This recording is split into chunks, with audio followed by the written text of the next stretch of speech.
கோவை போகும் வழியில் மதியம் உணவுக்காக பஸ்ஸை ஒரு ஹோட்டலில் நிறுத்திய போதுதான் அவரை கவனித்தேன். அந்த பெரியவருக்கு சுமார் 60 வயது இருக்கும். கையில் சிக்னல் ஸ்டிக்கர் லைட்டும் வாயில் விசிலுமாய் ஹைவேயில் போகின்ற வண்டிகளை எல்லாம் சாப்பிட அழைத்து கொண்டிருந்தார். வயோதிகம் காரணமாகவோ நின்று கொண்டே இருப்பதன் காரணமாகவோ தனது கால்களை வலி தாழாமல் கால் மாற்றி தவித்து கொண்டே இருந்தார். டீ சாப்பிட்டு வந்த பிறகு கவனித்தேன். அவர் இடம் மாறவே இல்லை. அந்த இடத்தில் என் மனைவியோடு சில செல்ஃபிகளை எடுத்துக்கொண்டு மீண்டும் அவரை கவனித்த போது அவர் அமரவே இல்லை. இது போன்ற எளிய மனிதர்களை கண்டால் இயன்றதை தருவது என் வழக்கம். அருகே சென்று தோளை தொட்டு திருப்பி 100 ரூபாய் பணம் நோட்டை நீட்டினேன். பணத்தை கவனித்தவர் மெல்ல புன்னகைத்தே வேணாம் சார் என மறுத்தார். அவர் மறுத்தது எனக்கு ஆச்சரியமாக இருந்தது. ஏனெனில் எப்படியும் அது அவரது ஒரு நாள் சம்பளமாகத்தான் நிச்சயம் இருக்கும். ஏன் என கேட்டேன். அவங்க கொடுத்துட்டாங்க என்றார். யாரு என்றேன்.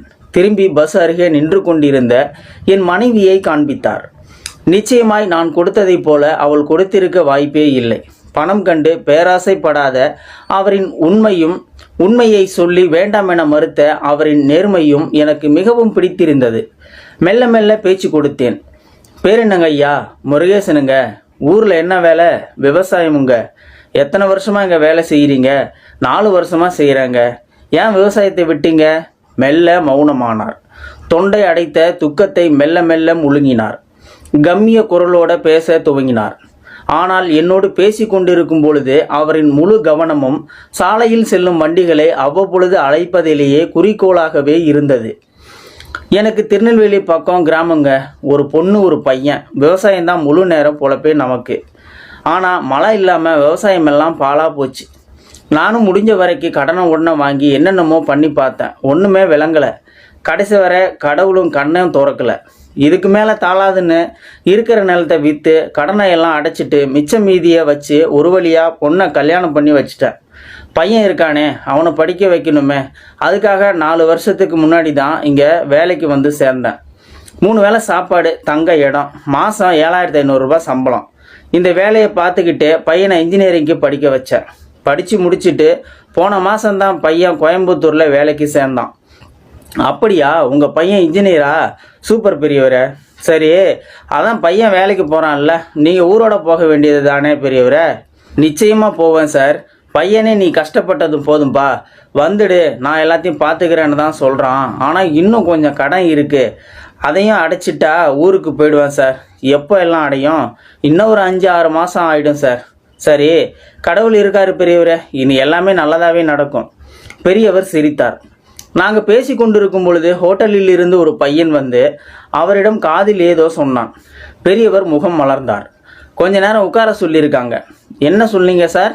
கடவுளா? கடவுள் என்ன சார் கடவுள்? அவன் ரொம்ப ரொம்ப கொடுமைக்காரன் சார். இல்லைன்னா ஊருக்கே சோறு போட்ட எண்ணெயை கடனாளியாக்கி இப்படி நடு ரோட்டில் நின்று சாப்பிட வாங்கன்னு கூப்பிட வைப்பானா? மனுஷங்க தான் சார் கடவுள்.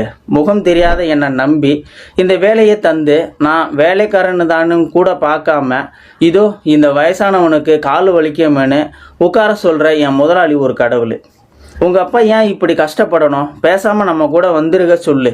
கூழோ கஞ்சோ இருக்கிறத பகிர்ந்து சாப்பிட்லாமோன்னு சொன்னேன். என் பொண்ணை சந்தோஷமாக வச்சுக்கிற என் மாப்பிள்ளை ஒரு கடவுள். கஷ்டப்பட்டு அப்பா படிக்க வச்சதை கொஞ்சம் கூட மறக்காமல் நீ வேலைக்கு போகாதப்பா, எல்லாம் நான் பார்த்துக்கிறேன்னு சொன்ன என் புள்ள ஒரு கடவுள். நான் கடனை அடைச்சிடுவேன்னு என்னை நம்பி தொந்தரவு பண்ணாத எனக்கு கடன் கொடுத்தவங்க எல்லாருமே ஒரு கடவுள்.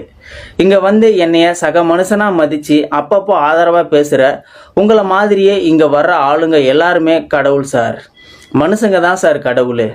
எனக்கு அந்த பெரியவரை அப்படியே கட்டி அணைக்கவே தோன்றியது. இறுக பற்றி அணைத்து கொண்டேன். வேண்டாம் என மறுத்த போதும் பாக்கெட்டில் பலவந்தமாக பணம் திணித்தேன். பஸ் கிளம்பும் பொழுது மெல்ல புன்னகைத்த முருகேசன் என்கின்ற அந்த பெரியவரை பார்த்து தலை வணங்கியே கும்பிட்டேன். ஒவ்வொரு வீட்டுக்குமே இது போன்ற தகப்பன் சாமிகள் நிறைய பேர் இருக்கத்தான் செய்கிறார்கள். நமக்குத்தான் எப்பொழுதுமே கும்பிடவோ நினைத்து பார்க்கவோ மனம் வருவதே இல்லை. இந்த வீடியோ பார்த்துட்டு இருக்கிற நண்பர்களே, இந்த வீடியோ பற்றின கருத்துக்களை கீழே இருக்கிற கமெண்ட் செக்ஷனில் மறக்காமல் சொல்லுங்கள். வீடியோ பிடிச்சிருந்தா ஒரு லைக் பண்ணிக்கோங்க. இந்த வீடியோ முடிஞ்ச அளவுக்கு மற்றவங்களுக்கும் ஷேர் பண்ணுங்கள். அப்படின்னு நம்ம சேனலை சப்ஸ்கிரைப் பண்ணிக்கோங்க. மறக்காமல் பெல் சிம்லையும் கிளிக் பண்ணிக்கோங்க. நன்றி, வணக்கம்.